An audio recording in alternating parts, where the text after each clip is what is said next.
ఈరోజు మనం ధ్యానం చేయబోతున్నాం.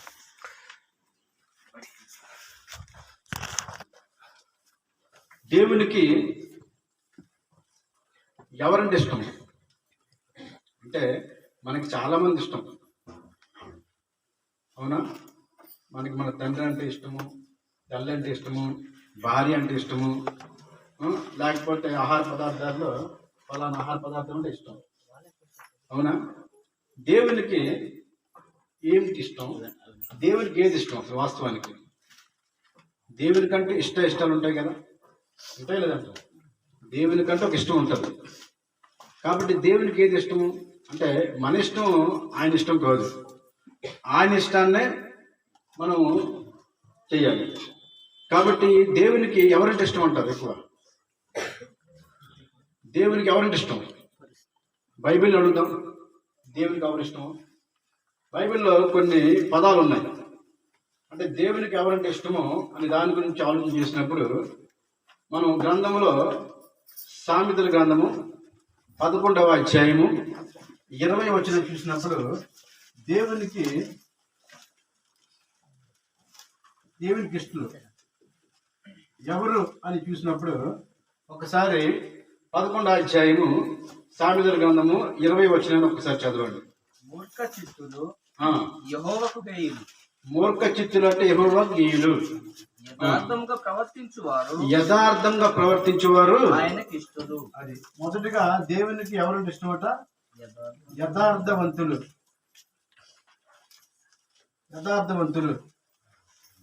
ఓకేనా?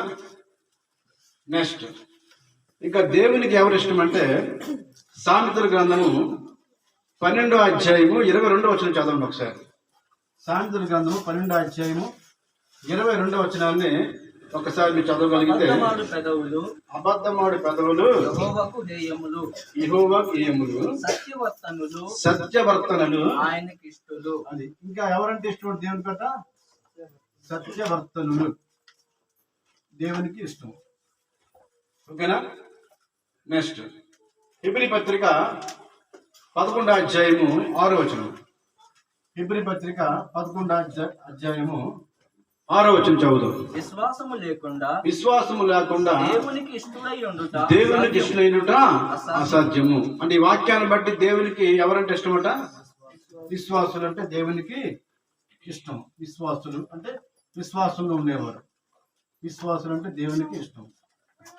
నెక్స్ట్ 4వది కీర్తన గ్రంథము 16వ అధ్యాయము. కీర్తన గ్రంథము 16వ అధ్యాయము 4వ వచనాన్ని చదువుదాం. యెహోవాను విడిచి అనుసరించు వారికి శ్రమలు విస్తరించును. వారు అర్పించు రక్తపాని అర్పణములు నేను అర్పింపను. వారి పేర్లు నా పెదవుల నెత్తను. 16వ అధ్యాయము 3వ వచనం. నేను ఇలాగ అందును, భూమి మీదనున్న భక్తులే శ్రేష్ఠులు, వారు నాకు కేవలము ఇష్టలు.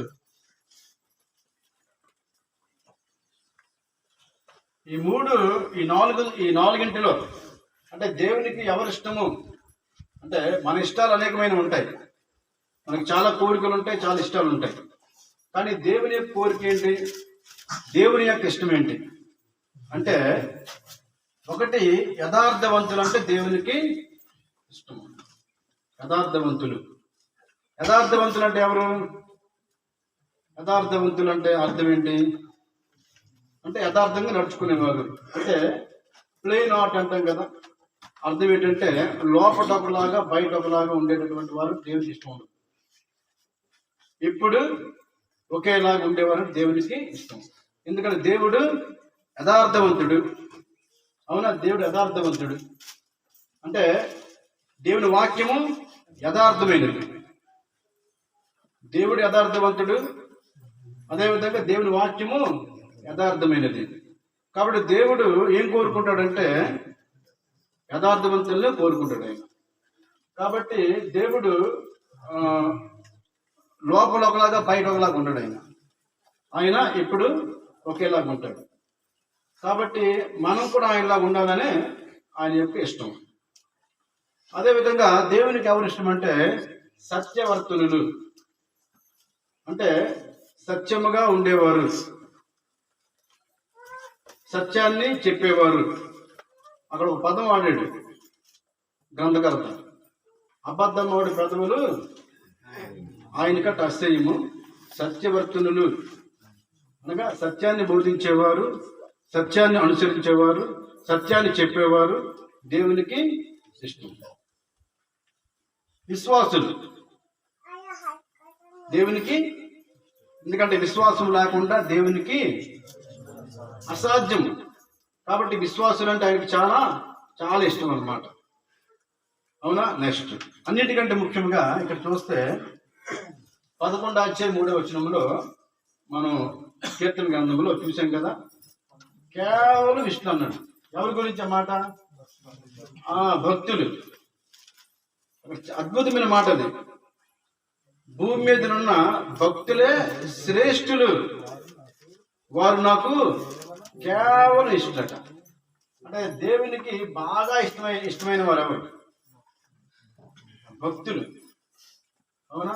దేవునికి ఎవరైతే భక్తిగా ఉంటారో, భక్తి జీవితాన్ని కొనసాగిస్తూ ఉంటారో, భక్తిని ప్రోత్సహిస్తూ ఉంటారో, భక్తి శ్రద్ధలు నడుస్తూ ఉంటారో, అటువంటి వాళ్ళు దేవునికి చాలా ఇష్టం అన్నమాట.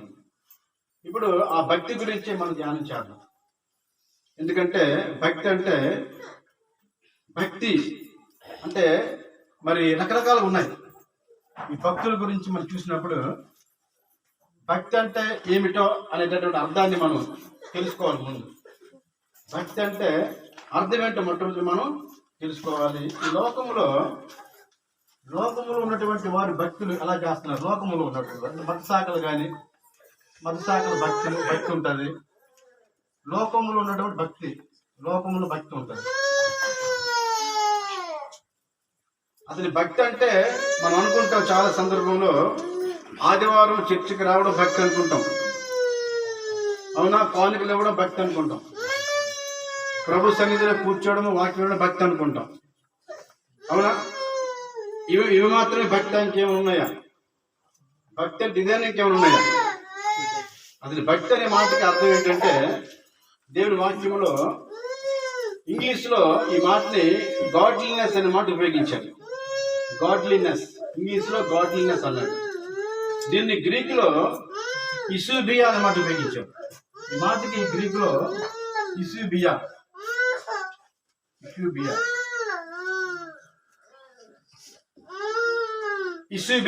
అనే మాటకి అర్థం ఏంటంటే దేవుణ్ణి సంతోషపరచుట అని అర్థం. దేవుణ్ణి సంతోషపరచుట, దేవుని వలె ఉండుట,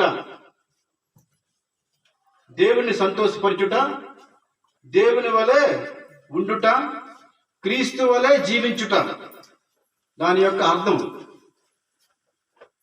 ఇంకేంటంటే భక్తి అంటే దేవుడు ఇష్టపడే కార్యాలు చేయడమే భక్తి. అర్థమవుతుంది మీకు? భక్తి అంటే అర్థం ఏంటంటే, దీన్ని గ్రీకులో ఇసుబియా అన్నాడు. అంటే దానికి అర్థం ఏంటంటే దేవుని వలె ఉండుట, క్రీస్తు వలె జీవించుట, దేవునికి భయపడుతూ, దేవునికి లోబడుతూ, దేవుడు ఇష్టపడే కార్యములు చేయుటే భక్తి. అంటే దేవుడు ఏదైతే ఇష్టపడతాడో అటువంటి కార్యాలు చేయడమే భక్తి. ఈ భక్తి అనేటువంటి పదము, ఈ భక్తి అనేటువంటి పదాన్ని ప్రతి మతాల వారు కూడా ఉపయోగిస్తూ ఉంటారు. కామన్ గా ప్రతి మతాల వారు. కొంతమంది ఎలాగంటే చూస్తారు, మనిషిని చూస్తానంటే ఆయన అంటే మనిషిని చూస్తే భక్తిపరుడు అని చెప్పి వచ్చారంటే కొంతమంది అంటారు. ఒక గృహానికి వెళ్ళినప్పుడు ఈ గృహస్థులు అంటున్నారు అనమాట, భక్తి అంటే ఆ వ్యక్తిని చూస్తేనండి భక్తిపరుడు అనిపించాలని అంటాడు. అంటే హృదయం ఎలా ఉన్నా పర్వాలేదు, కొద్దిగా మనం వేషధారణ కొద్దిగా నటిస్తే భక్తి అనుకుంటారు చాలా మంది. అది దేవుడు ఇష్టపడతాడా? దేవుడు ఇష్టపడే కార్యక్రమం కాదు. అంటే కొంతమందిని ఏంటంటే చూసి వీరిలో భక్తి ఉన్నది అంటే మనం సింపుల్గా తీర్చేస్తాం. వీరిలో భక్తి లేదు మనం చెప్పగలమా? భక్తి ఉందా భక్తి లేదనేసి చెప్పలేము. చాలా మంది ఏంటంటే ఉదాహరణకి ఈ యొక్క లోకస్తులు అయితే వారు వేసుకునేటువంటి వస్త్రాలు ఉంటాయి, బట్టలు ఉంటాయి, అవునా? వారు వేసుకునే బట్టలు బట్టి, వారు పెంచుకునే గడ్డాలు బట్టి, అవునా, వీళ్ళు భక్తి పరులు అండి అంటే ఫలానా భక్తి పరులు అని ఈ విధంగా లోకంలో ఉన్న వారు కూడాను భక్తి పరులు అనేసి వారి యొక్క ఉద్దేశం. అది మత్స్యాకుల వారు కూడా సేమ్ అలాగే. అంటే వాళ్ళు కూడా సేమ్ ఇలాగే, ఆ తెల్ల బట్టలు వేసుకుంటే భక్తి పరులు, లేకపోతే ఫలానా ఇలాగుంటే భక్తి పరులు అనేసి వాళ్ళ యొక్క ఆలోచన. అంటే ఒక్కొక్కరు ఒక్కొక్క రకంగా, అంటే లోకంలో ఉన్నటువంటి వారు ఇలాగుంటే వీళ్ళు భక్తి పరులు అండి. అందుకే చూడండి, లోకంలో ఉన్నవారు అప్పుడప్పుడు కొన్ని ప్రోగ్రామ్స్ కార్యక్రమం ఏర్పాటు చేసి 50 మంది భక్తులకి తెలియపరిచింది ఏమనగా అంటారు. ఏ కార్యక్రమానికి అంటే అన్యులైన వారు ఏర్పాటు చేస్తారు. ప్రోగ్రాము ఏర్పాటు చేసి బోర్డు మీద రాస్తారు, విజ్ఞాపనాన్ని రాస్తారు, మానవాన్ని రాస్తారు. 50 మంది భక్తులకు తెలియపరిచినది ఏమనగా ఈరోజు ఫలానా ప్రాంతంలో ఫలానా కార్యక్రమం ఉంది. ఏ కార్యక్రమం అది? ఎలాంటి కార్యక్రమాలు? ఆర్కెస్ట్రా కార్యక్రమాలు, డ్యాన్స్ కార్యక్రమాలు, ఇవన్నీ పెట్టి కిందన వీళ్ళందరూ వచ్చి, ఈ భక్తి పనులందరూ వచ్చి దాన్ని ప్రోత్సహించాలనేసి వాళ్ళు చేస్తారు. భక్తి అంటే వాళ్ళ దృష్టిలో అది భక్తి ఏమో కదా. ఇలాగా మనం చూస్తే లోకంలో ఉన్న భక్తిని గురించి, లోకంలో ఉన్నటువంటి వారు మస్తాకుల వారి భక్తి, అదేవిధంగా ముస్లింస్ యొక్క భక్తి, ఇలాగ అన్ని మతాల వారి ఈ భక్తి అనే పదాన్ని కామన్గా వాడించుకుంటారు. కానీ వాస్తవానికి భక్తి అంటే ఏమిటో, భక్తికి కావాల్సిన ఏమిటో అనే విషయాన్ని బైబిల్ చాలా స్పష్టంగా చెప్తుంది. దేవుని గ్రంథంలో చూసినప్పుడు మనం మొదట్లో ఒక లేఖన భాగం చదువుకున్నాం. అంటే భక్తికి కావాల్సిన వాటన్నింటినీ దేవుడు అంటే మనకి సమృద్ధిగా ఇచ్చాడు. పేతురు రాసినటువంటి 2వ పత్రికలో 1వ అధ్యాయము మనం చదువుకున్నటువంటి లేఖన భాగంలో ఆయన జీవమునకును భక్తికిని కావలసిన వాటన్నిటినీ మనకు దయచేయుచున్నందున అంటున్నాడు. అంటే భక్తికి కావాల్సినవి దేవుడు ఇచ్చాడు. అంటే మన భక్తి అంటే ఏమిటో, అంటే ఈ లోకములో వారు అనుకున్నటువంటి భక్తి ఏంటో, బైబిల్ చెప్తున్న భక్తి ఏమిటో అనేది మనకు స్పష్టంగా మనకు అర్థమవుతుంది. వాక్యం చూసినప్పుడు భక్తి అంటే ఏమిటి అంటే దేవుడు ఇష్టపడే కార్యక్రమాలు చేయడమే భక్తి. దేవునికి ఏది ఇష్టమో అది చేయడమే భక్తి. భక్తిలో చాలా రకాలు ఉన్నాయి. ఒకటి నిష్కలంకమైన భక్తి, సంతుష్ట సహితమైన భక్తి, పవిత్రమైన భక్తి. ఆ పాఠాన్ని సహోదరులు ఇరువురు పంచుకుంటారు ఏంటి. అయితే మనం ఈరోజు ఏ వాక్యం ధ్యానం చేయబోతున్నాం అంటే బైబిల్లో ఉన్నటువంటి భక్తి పరులు. బైబిల్లో ఉన్నటువంటి భక్తి పరులు అంటే భక్తి అంటే ఏమిటో బైబిల్లో చాలా స్పష్టంగా చెప్తుంది. ఏంటంటే అది నిజమైన భక్తి. ఏంటంటే నిజమైన భక్తి ఏంటి? కొన్ని విషయాలు చెప్పాడు.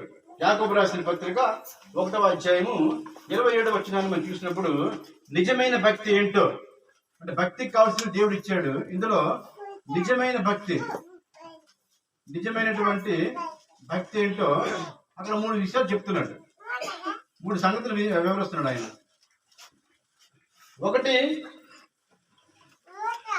ఒకసారి చదువుదాం. 1వ అధ్యాయము 27వ వచనం యాకోబు రాసిన పత్రికలో, తండ్రి అయిన దేవుని ఎదుట పవిత్రమును నిష్కలంకమైన భక్తి ఏదనగా ఆ దిక్కులేని పిల్లలను విధవరాండ్రను వారి ఇబ్బందిలో పరామర్శించుటయు ఇహలోక మాలిన్యము తనకంటకుండా తన్ను తాను కాపాడుతుంది. అంటే ఇక్కడ చూస్తే నిష్కలంకమైన భక్తి ఏదనగా అని చెప్పి, ఒకటి దిక్కులేని పిల్లలను, రెండవది చూడు దిక్కులేని పిల్లలను విధవరాండ్రను వారి ఇబ్బందిలో పరామర్శించుటయు. అంటే అర్థం ఏంటి? మీనింగ్ ఏంటి? వీటి యొక్క అర్థం ఏంటి అంటే దాని యొక్క మీనింగ్ ఏంటంటే ఇతరులకు సహాయం చేయుట. అది ఇతరులకు సహాయం చేయుట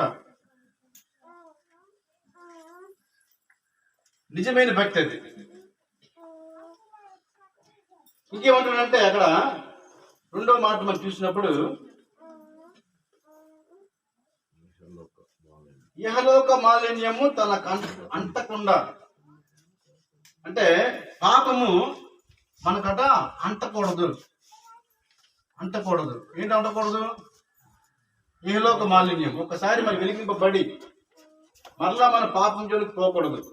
అంటే ఎలా ఉండాలంటే మనం చాలా దూరంగా ఉండాలి.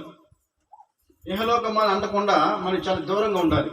అంటే పాపం చేయకుంటే భక్తి అని ఇక్కడ చెప్తున్నాడు.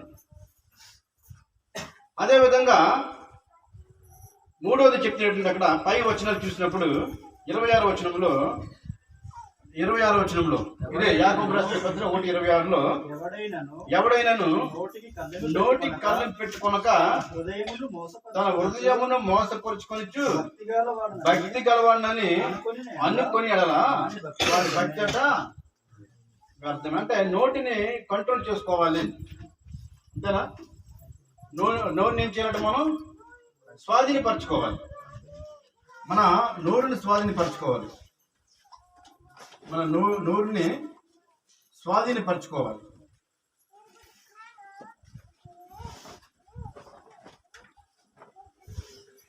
అంటే నిజమైనటువంటి భక్తిలో ఇక్కడ అంటే ఈ పత్రికలు రాయబడింది ఏంటంటే, ఒకటి ఇతరులకు సహాయం చేసేటటువంటి గుణం కలిగి ఉండడం భక్తి. రెండవదిగా మనం చూసినప్పుడు ఇహలోక మాలిన్యము అనగా ఏ పాపం కూడా అంటకుండా మనం ఏం చేయాలట? కాపాడుకోవాలి.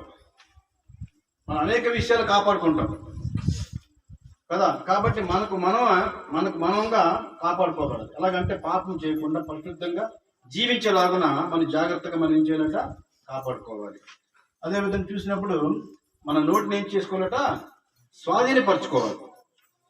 అంటే మన నోటిని అంటే ఆదివారం పూట చక్కగా పాటలు పాడి ప్రార్థన చేసి తర్వాత సోమవారం నుంచి మన నోటిని ఇష్టానుసారంగా ఉపయోగించామనుకోండి, అది భక్తి అవుద్దా? ఆ భక్తి అంటే వ్యర్థం అన్నాడు. వ్యర్థమైన వాటిని మనం ఏం చేస్తాం? ఇంట్లో దాచుకుంటామా? ఇంట్లో చాలా చెత్త ఉంటుంది, అవునా? ప్రతిరోజు మీరు ఊరిస్తూ ఉంటారు. అలాంటి టైంలో చెత్తని పట్టుకొని మీరు ఇంట్లో దాచుకోరు. ఏం చేస్తారు? పడేస్తారు, అవునా? అంటే ఇప్పుడు మీ భక్తి కూడాను అలాగే. ఒకవేళ మీరు నోటిని కంట్రోల్ చేసుకోకపోతే మీ భక్తి ఏంటవుద్దట? వ్యర్థం అని చెప్తున్నాడు. ఓకేనా? అది ఇప్పుడు మనం బైబిల్లో ఉన్నటువంటి భక్తి పనులు చూద్దాం.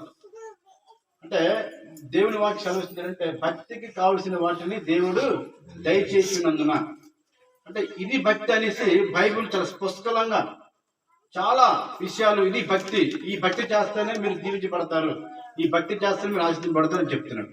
బైబిల్లో మనం చూసినప్పుడు చాలా మంది భక్తి పరులు ఉన్నారు. వారిని భక్తి పరులు అని దేవుడే వారి గురించి సాక్ష్యం ఇచ్చారు.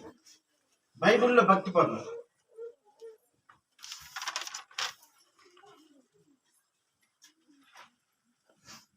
బైబిల్లో ఉన్నటువంటి భక్తి పరులు వారి గురించి స్పెషల్గా చెప్పబడింది. వీరి భక్తి పరులు అనేసి దేవుడు చెప్తున్నాడు. మొదటిగా మనం చూసినప్పుడు పాత నిబంధన గ్రంథంలో 2వ రాజుల గ్రంథము 4వ అధ్యాయము 2వ రాజుల గ్రంథము 4వ అధ్యాయము 1వ వచనాన్ని మనం చూడగలిగితే, అంతటా ప్రవక్తల శిష్యులలో ఒకని భార్య నీ దాసుడైన నా పెనిమిటి చనిపోయెను, అతడు యెహోవాయందు భక్తి గలవాడై ఉండెనని నీకు తెలిసే ఉన్నదని ఎవరితో ఈ మాటలు చెప్తున్నారు? అంటే ప్రవక్తల శిష్యులు, అంటే ఎలీసా యొక్క శిష్యుడు.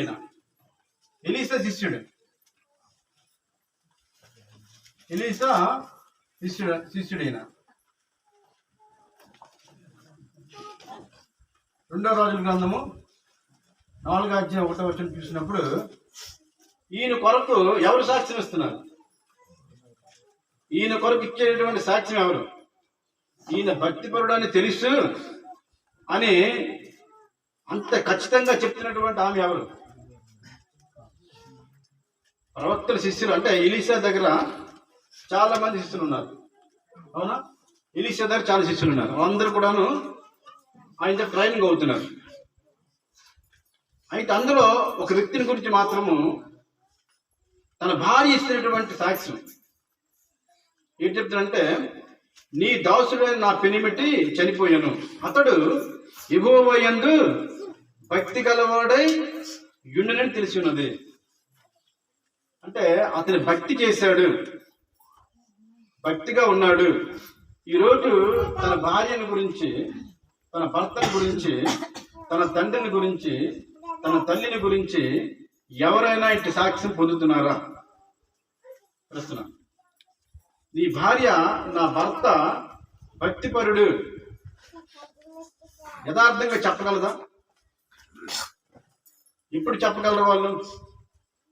పురుషుడు భక్తిగా ఉంటాడు, దేవుడు అంటే భయంతో ఉంటాడు, దేవుడికి ఇష్టంగా జీవిస్తాడు, అతను చేసే కార్యక్రమాలు బట్టి అప్పుడు ఆ భార్య ఏం చెప్తుంది? నా భర్త భక్తిపరుడు. ఎంత గొప్ప స్టేట్మెంట్ ఉండదు, ఎంత గొప్ప రికార్డ్ అది. ఈరోజు ప్రతి ఒక్కరు కూడాను ఈయన్ని మనం తీసుకోవాలి. ఈయన కొరకు తన భార్య చెప్తున్నా అంటే లోకంలో చాలా మంది చెప్పవచ్చు భక్తిపరుడు అనేసి, కానీ సొంత కుటుంబంలో ఉన్న వ్యక్తి ఈయన భక్తిపరుడు అని చెప్పగలిగినటువంటి కార్యక్రమం జరుగుతుందా మనకి? ఒక్కసారి మనమే పరిశీలించుకుందాం. ఈరోజు నీ భార్య చెప్పాలి, నా భర్త భక్తిపరుడు. నీ భర్త చెప్పాలి, నా భార్య భక్తిపరుడు. మీ పిల్లలు చెప్పాలి, నా తండ్రి భక్తిపరుడు. ఉన్నది ఉన్నట్లు చెప్పగలిగారు.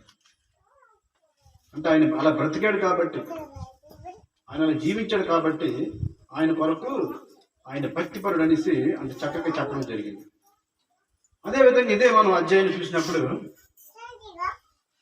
ఇదే మరొక వ్యక్తి గురించి, ఎలీషా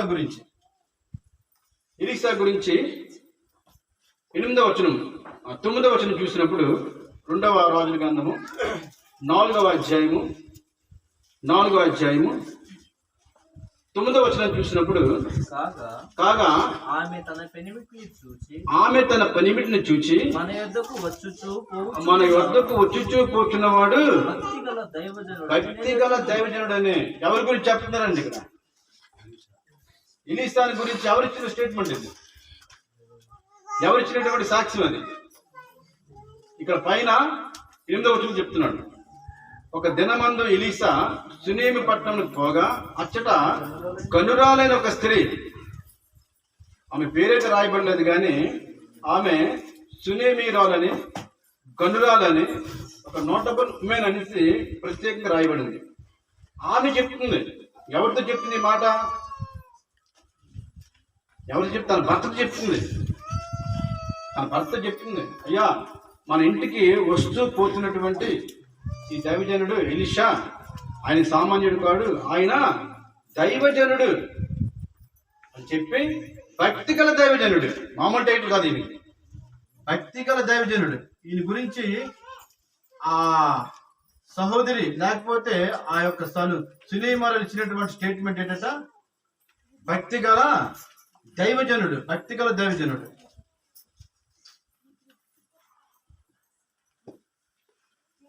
ఈరోజు దైవజనులకి అలాంటివి చెప్పగలుగుతున్నారు ఎవరైనా? నా సువార్థికుడు, మా ప్రీచర్ భక్తిగల దైవజనుడు అండి. అంటే భక్తి ఉందని ఎలా తెలుస్తుంది? ఆమె ఎలా చెప్పగలిగింది? వాస్తవానికి అంటే బైబిల్ దేవుని గ్రంథము ఈయన భక్తిపరుడు అనేసి చెప్పారంటే దేవుడు ఊరికనే చెప్పడు. అంటే ఆయన భక్తి కార్యక్రమాలు చేసే ఉంటాడు. ఏ భక్తి చేస్తుంటాడు ఆయన? వాస్తవానికి ఎలీషా భక్తిపరుడు ఎలా తెలుస్తుంది మనకి? ఎలీషా భక్తిపరుడు అని బైబిల్ చాలా స్పష్టంగా చెప్పింది. ఆయన భక్తిపరుడు అని బైబిల్ చెప్తుందంటే ఈయన ఎక్కడ భక్తి చేస్తుంటాడు? ఆయన భక్తికి చేసిన కార్యక్రమాలు ఉండాలా లేదా? అంటే ఆ భక్తిపరులో లక్షణం ఉండాలి. ఆ లక్షణాన్ని బట్టి ఈయన భక్తిపరుడు అనేసి చెప్తారు. మరి బైబిల్లో ఆయన గురించి చాలా స్పష్టంగా చూడండి. మనం 1 రాజుల గ్రంథంలోనే 19వ అధ్యాయంలో ఆయన భక్తిపరుడు అంటే ఆ భక్తిపరుడు యొక్క లక్షణాలు, ఒక భక్తిపరుడికి ఉన్నటువంటి లక్షణాలు, ఒక లక్షణాలు ఉంటాయి ఇక్కడ. 19వ అధ్యాయము 19వ వచనం చూసినప్పుడు ఎలీసా గురించి చెప్తున్నాడు. ఏలియా అచ్చట నుండి పోయిన తర్వాత అతనికి సాఫాతు కుమారుడైన ఎలీసా కనబడు. అంటే ఎలీసా యొక్క ఇంట్రడక్షన్ అక్కడ. అతడు తన ముందరనున్న 12 అరకల ఎడ్ల చేత దుక్కు దున్నించుచు 12 అరక తాను తోలుచుండెను. ఏలియా అతని చేరబోయి తన దుప్పటి అతని మీద వేయగా అతడు ఎడ్లని విడిచి ఏలియా వెంట పరిగెత్తి, నేను పోయి నా తల్లిదండ్రులను ముద్దు పెట్టుకొని తిరిగి వచ్చి నిన్ను వెంబడించదమని చెప్పి అతడు సెలవడగా, అతడు పోయి రమ్ము, నా వల్ల నీకు నిర్బంధమే లేదని చెప్పాను.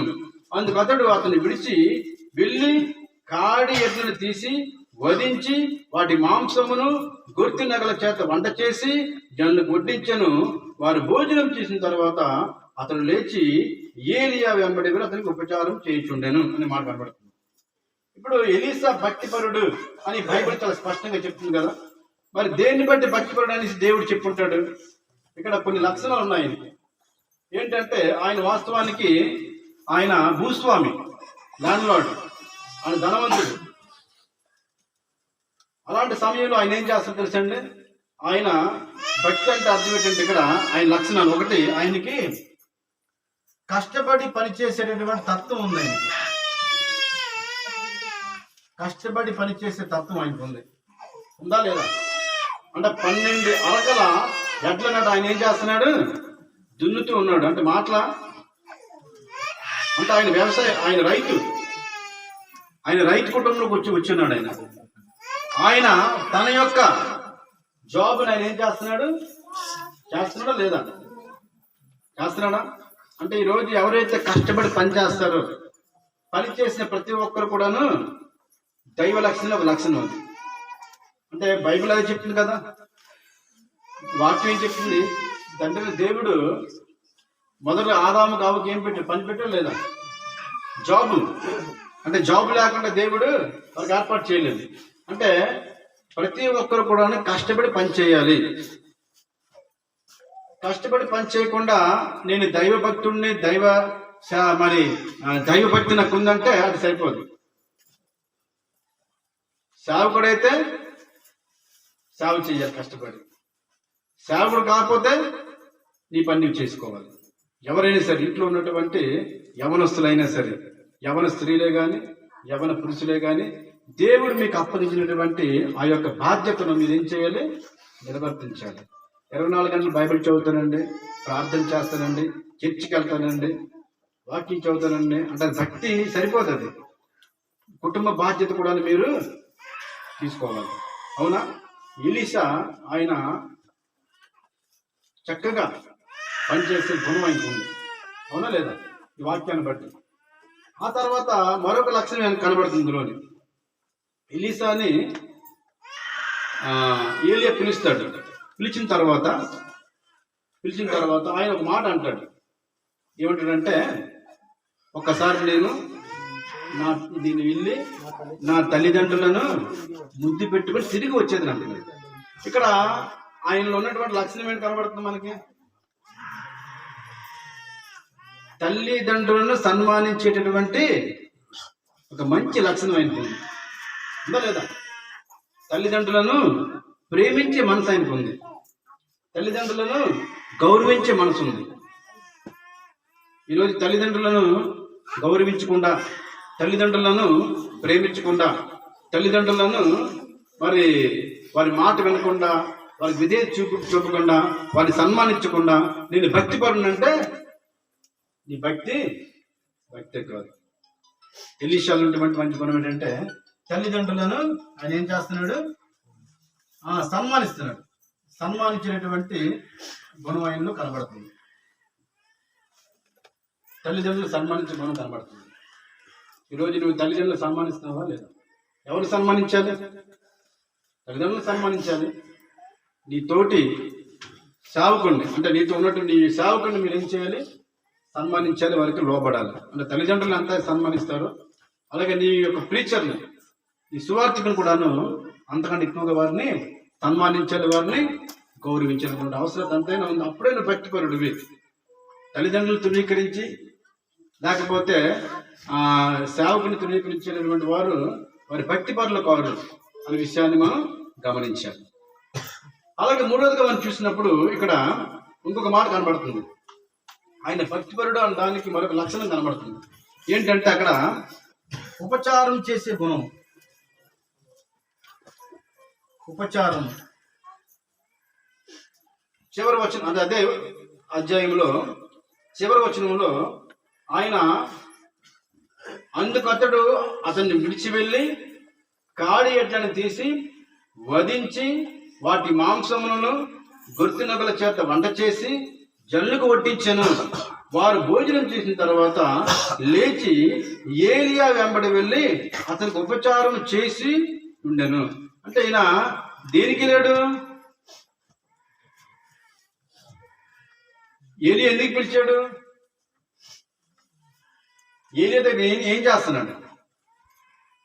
నేను ఫలానా ప్రేచర్ ద్వారా మంచి అసిస్టెంట్కి జైన్ అనుకున్నాడు ఆయన కాదు. నేను ఏం చేస్తానట? ఉపచారం చేశాను. అంటే భక్తి అంటే కేవలము ఇదే కాదు, కానీ భక్తి అంటే ఉపచారం చేసినటువంటి గుణం కనబడుతుంది. ఏంటి ఉపచారం చేశాడు అతను? మరి ఏలియాకి ఎలీసా ఉపచారం చేశాడా? ఎలాంటి ఉపచారం చేసుంటాడు? ఎలాంటి ఉపచారం చేసుంటాడు ఆయన? ఉపచారం చేసిన అంటున్నాడు. ఎన్ని సంవత్సరాలు చేసుంటాడు ఆయన?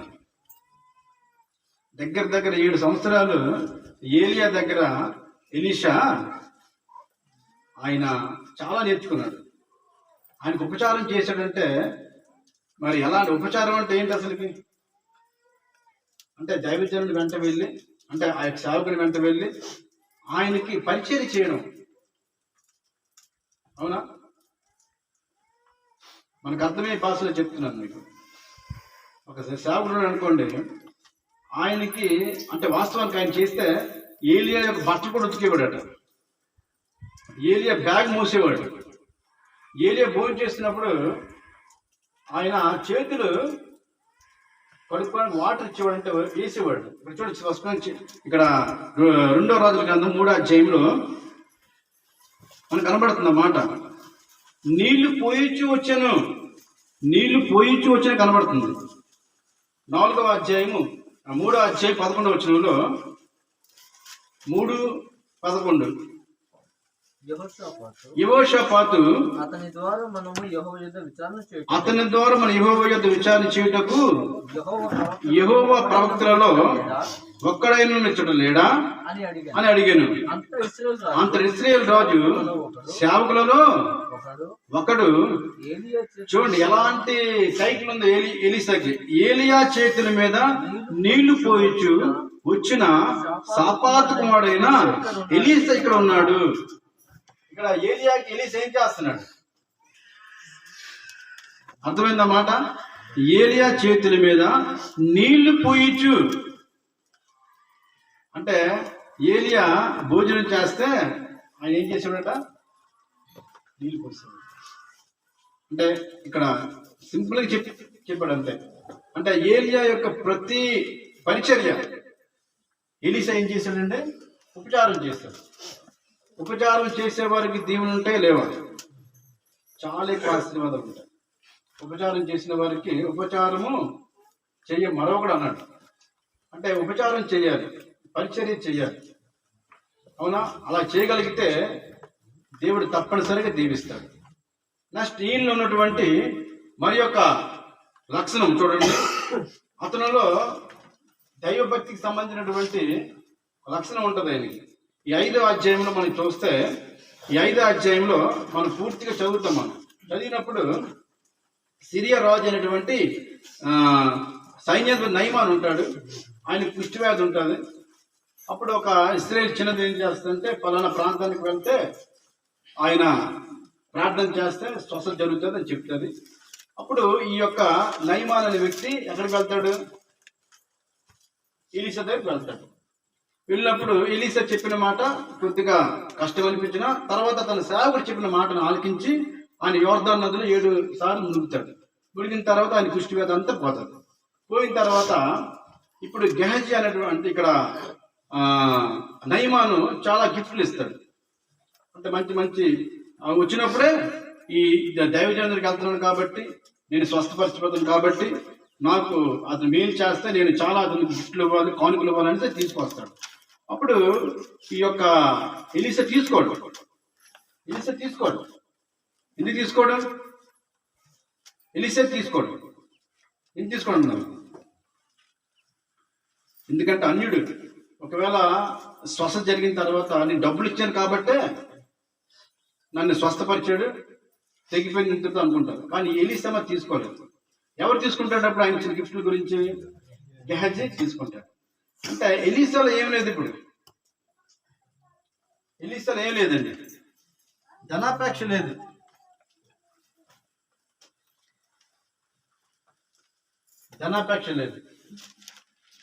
ఉందా? నిజంగా ధనాపేక్ష ఉంటే అతను ఆ యొక్క నయమాన్ని తీసుకుని వచ్చినటువంటి బహుమానాలు అయినా తప్పనిసరిగా పుచ్చుకునేవాడు. ఆయన తీసుకోలేదు. అంటే అతనిలో భక్తి ఉందనేసి, అంటే భక్తులు, ఎలీషా శిష్యుడు భక్తుడు, అదేవిధంగా ఎలీషా భక్తి గల దైవజనుడు. అతనిలో కష్టపడి పనిచేసే తత్వం ఉంది. అదేవిధంగా తల్లిదండ్రులను సన్మానించే గుణం ఉంది. ఉపచారం చేసేటువంటి మంచి లక్షణం ఉంది. ధనాపేక్ష అనేది ఆయనలో లేదు. కాబట్టి ఆయన భక్తిపరుడైనా, అంటే భక్తికి కావాల్సిన వాటి అన్నింటినీ కూడాను మన బైబిల్లో చెప్పడదు. కేవలం భక్తి అంటే ఇదే కాదు, ఇవన్నీ భక్తికి దేవుడు ఇష్టపడే కార్యాలు. దేవుడు ఇష్టపడతాడా? కష్టపడి పనిచేయడం దేవుడికి ఇష్టమైన పనేనా? ఆయన ఇష్టపడే కార్యం అది. అదేవిధంగా తల్లిదండ్రులను సన్మానించేటువంటి కార్యం ఆయన ఇష్టపడే కార్యమేనా? ఇష్టపడే కార్యం. అదేవిధంగా ఆయన మరి ఉపచారం చేసేటటువంటి కార్యం ఇష్టమైన కార్యమైన దేవునికి ఇష్టమైన కార్యం. ధనాపేక్ష వద్దు. ధనాపేక్ష సమస్త కింద మూలము. కాబట్టి కొంతమంది ఏం చేశారట, వీటిని నాశించి విశ్వాసం తొలగిపోయి ఉన్నారు. చాలా మంది బైబిల్లో గెహజీ తొలగిపోయాడు, ఇస్కరియోతు తొలగిపోయాడు. ఇలాంటి వాళ్ళు చాలా మంది ఉంటారు. కాబట్టి మనం అలా చేయకూడదనే విషయాన్ని మనం జ్ఞాపకం చేసుకుందాం. అదేవిధంగా బైబిల్లో మనం చూసినప్పుడు భక్తి పరులు ఇంకెవరంటే దేవుని గ్రంథంలో నుంచి మనకి 3వ వ్యక్తి కనబడతాడు, యోబు గారు. యోబు భక్తిపరుడు.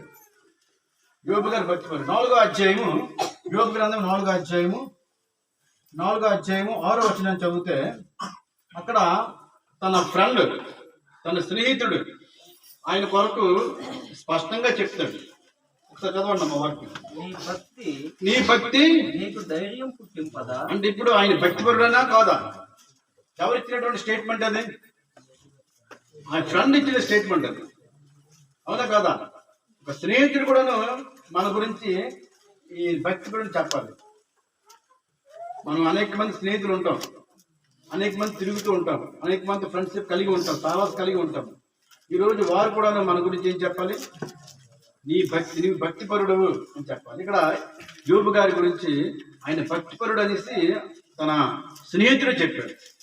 ఎందుకంటే బైబిల్లో దేవుడు చెప్పాడు ముందు, యథార్థవంతుడు, న్యాయవంతుడు, దేవుని యందు భయభక్తులు కలిగి చెడుతనాన్ని విసర్జించేవాడు. అంటే భక్తి అంటే చెడుతనాన్ని విసర్జించుట, అది మెయిన్. భక్తి అనగా చెడుతనమును విసర్జించుట. చెడుతనాన్ని విసర్జించుట.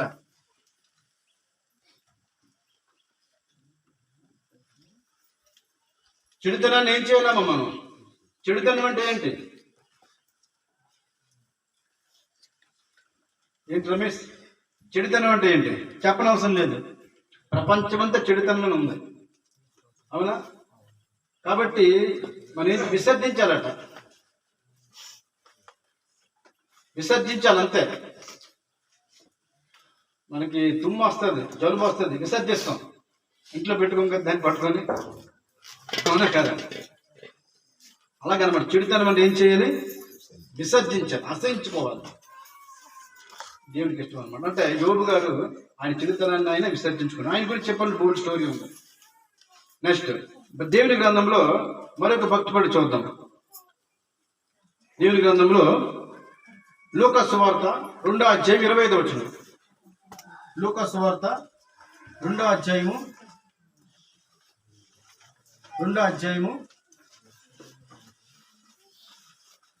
25వ వచనం. యెరూషలేమునందు సుమియోనను ఒక మనుషుడుండెను. సుమియోనుడు ఒక మనుషుడు. అతడు నీతిమంతుడును భక్తిపరుడునై ఉండి, చూడండి, భక్తిపరుడునై ఉండి ఇశ్రాయేలు యొక్క ఆదరణ కొరకు కనిపెట్టువాడు. ఇశ్రాయేలుకు ఆదరణ కొరకు కనిపెట్టువాడు.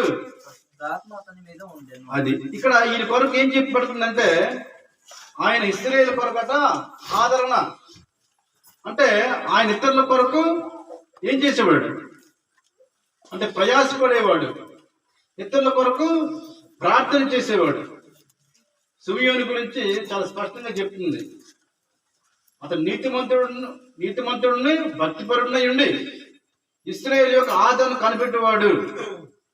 అంటే ఇశ్రాయేలు అందరూ కూడా ఆదరించబడాలి. వారందరూ కూడా దేని కొరకు కనిపెడుతున్నారు అంటే వారి కొరకు ఈయన ప్రత్యేకమైన శ్రద్ధ కలిగిన వాడు. అంటే ఇతరుల పట్ల శ్రద్ధ కలిగినటువంటి వ్యక్తిత్వం ఎవరికైతే ఉంటుందో అటువంటి వారట భక్తిపరులు. అంటే ఇతరుల కొరకు ప్రార్థన చేసేవాడు, ఇతరుల కొరకు ప్రయాసపడేవాడు. ఈయన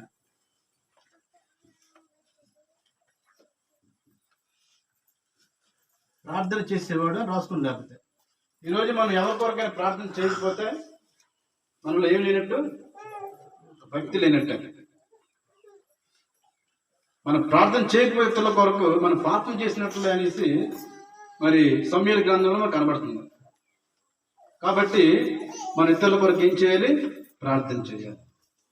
అలాగే స్పీడ్ బట్టి చెప్పేస్తాను, చెప్పే టైం. అదేవిధంగా మనం చూసినప్పుడు దానియేలు గ్రంథము 6వ అధ్యాయము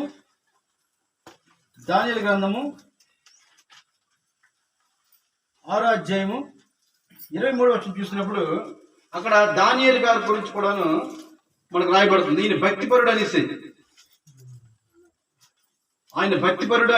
రాయబడుతుంది. 6:23లో రాజు ఇందును గురించి అతి సంతోష భక్తుడై దానియేలును గుహల నుండి పైకి తీయుడని ఆజ్ఞయగా బంటూతులు దానియేలును బయటికి తీసిరి. అతడు తన దేవుని యందు భక్తి గలవాడై ఉండి ఎప్పటి నుంచి ఈయన భక్తి ఉంది ఆయనకి? అప్పటికి ఆయనకి దగ్గర ఒక ఏజ్డ్ అబ్బాయి. యవన కాలంలో ఆయన వస్తాడు. అవునా? యవన కాలంలో వస్తాడు ఆయన ఆ ప్రాంతానికి. అప్పటి నుంచి ఆయన భక్తిపరుడే. ఎలా భక్తిపరుడు తెలుస్తుంది అంటే, మరి రుచికర పదార్థాలు రాజుల భోజనము ఇచ్చినప్పుడు ఆయన ఏమన్నాడు? అపవిత్రమైన దాన్ని నేను ముట్టుకొని అన్నాడు. నాకు వద్దు అనేసాడు అంతే. అంటే ఆయన ఎప్పటి నుంచి భక్తి కలిగిన వాడు? ఆయన యవ్వన కాలం నుంచి భక్తి కలిగిన వాడు. అందుకే ఆయన వచ్చినప్పటికీ ఆయన కొంచెం ప్రత్యేకంగా భక్తిపరుడు అని. అంటే దానియేలు భక్తి చాలా గొప్ప జీవితం. దాని గురించి కూడా గొప్ప చెప్తే మీద ఒకసారి మాట్లాడుకుందాం. అదేవిధంగా దేవుని గ్రంథంలో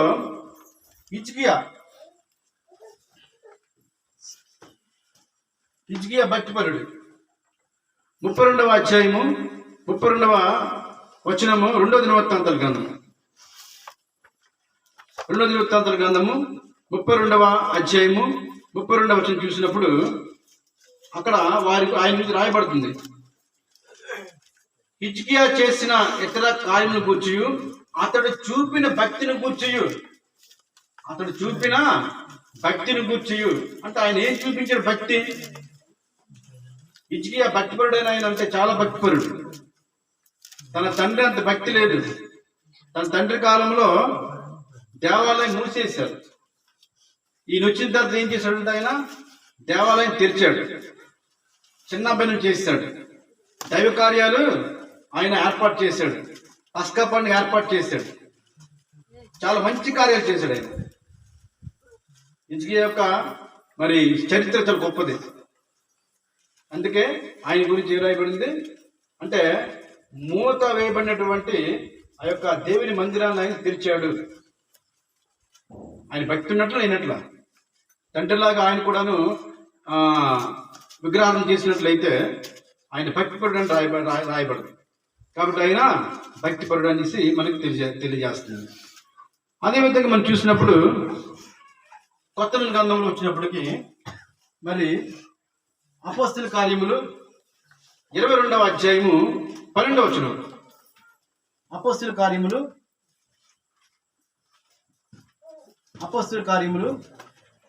22:12 చూసినప్పుడు అంతటా ధర్మశాస్త్రము చొప్పున భక్తిపరుడు, చూడు, ధర్మశాస్త్రము చొప్పున భక్తిపరుడు అక్కడ కాపురమున్న యూదులందరి చేత మంచి పేరు పొందిన వాడునైనా అననీయ ఒకడు నా యొద్దకు వచ్చి. అది ఇక్కడ అననీయ గురించి కూడా రాయబడింది. ఆయన భక్తిపరుడు, మంచి పేరు పొందినవాడు అని రాయబడింది. దేన్ని బట్టట? ధర్మశాస్త్రాన్ని బట్టి, అంటే తనను బట్టి కాదు, అంటే ధర్మశాస్త్రం ఉన్నటువంటి వాటిని ఆయన అనుసరించి నడుచుకున్నాడు కాబట్టి ఆయనకి భక్తిపరుడు అని మనం చెప్పగలుగుతున్నాం. చివరిగా ఒకే ఒక వచనం, అన్నిటికన్నా ముఖ్యంగా యేసుక్రీస్తు ఆయన భక్తి జీవితాన్ని చూపించాడు. ఆయన 5వ ఎబ్రీ పత్రిక 5వ అధ్యాయం చూసినప్పుడు 5:7 5వ అధ్యాయము 7వ వచనాన్ని మనం చూసినప్పుడు శరీరధారి అయిన దినములలో మహారోదనముతోను కన్నీళ్లతోను మరణం రక్షింపగలవాని ప్రార్థనలను యాచనలను సమర్పించి అది యేసుక్రీస్తు ప్రభువు అంటే మనకి గొప్ప మాదిరి. అవునా? ఇప్పుడు వీళ్ళందరూ కూడా మామూలుగా మనుషులు. యేసు ప్రభువే శరీరధారి అయి లోకానికి వచ్చిన తర్వాత ఒక వ్యక్తి ఏ విధంగా భక్తిగా జీవించాలో, ఒక వ్యక్తి భక్తిగా జీవిస్తూ వచ్చే లాభం ఏంటో అనేది యేసు ప్రభు వారట ఆయన భయభక్తులు కలిగి ఉన్నందున ఆయన అంగీకరింపబడను. ఒకవేళ ఎవరైతే భయభక్తులు కలిగి ఉంటారో అటువంటి వారు అంగీకరింపబడతారనే విషయాన్ని యేసు ప్రభు యొక్క జీవితం ద్వారా మనకు తెలుస్తుంది. యేసుక్రీస్తు ప్రభు మనకి గొప్ప మాదిరి. ఆయన కూడాను భక్తి, ఆయన భక్తి జీవితం మనకు అందరూ తెలుసు కదా. కాబట్టి ఈరోజు మనం నేర్చుకునే పాఠం ఏంటంటే భక్తి అంటే ఏమిటో నేర్చుకున్నాము. అంటే దేవునికి ఎవరు ఇష్టం అంటే ఈ 4 లక్షణాలు కలిగిన వారు దేవునికి ఇష్టము. అందులో భక్తులు అంటే ఆయనకి కేవలం ఇష్టం, కేవలం కదా, చాలా ఇష్టం అన్నమాట దేవునికి. భక్తి అనగా దీని గ్రీకులో ఇసుబియా అనగా దేవుడు సంతోషపరచుట, దేవునికి ఇష్టమైన కార్యాలు చేయడమే దేవునికి ఇష్టం. కాబట్టి లోకంలో మత్సాటి వారు భక్తి ఒకలాగా ఉంటుంది, లోకంలో భక్తి ఒకలాగా ఉంటారు. కానీ అది భక్తికి సరిపోదు. భక్తికి కావాల్సిన అన్నింటినీ దేవుడు మనకు పుష్కలంగా రాయించాడు. ఇందులో నిజమైన భక్తి ఏంటో మనం నేర్చుకున్నాం. అయితే బైబిల్లో ఉన్న భక్తిపరులు, ఎలీసా శిష్యుడు భక్తిపరుడు, ఎలీసా భక్తిపరుడు, యోబు భక్తిపరుడు, సుమియోను భక్తిపరుడు, దానియేలు భక్తిపరుడు, హిజ్కియా భక్తిపరుడు, అన్నయ్య భక్తిపరుడు. యేసుక్రీస్తు మనకి మంచి మాదిరి. ఆయన గొప్ప భక్తి జీవితాన్ని ఆయన చేసి మనకు చూపించాడు. ఇంతకీ భక్తి చేస్తే మనకు లాభం ఉంటుందా నష్టం ఉంటుంది? భక్తిగా ఉంటే లాభం ఉంటుంది, నష్టం ఉంటుంది. లాభం ఉంటుంది. ఏంటో లాభం మరి అంటే దేవుడు మనం చెప్తుంది భక్తిగా ఉంటే సాంఖ్య గ్రంథం 16:27 దీర్ఘ ఆయువుల కారణం అట. వ్యక్తి భక్తిగా జీవిస్తే, ఎవరైనా సరే భక్తిగా మీరు భక్తి జీవితం కొనసాగి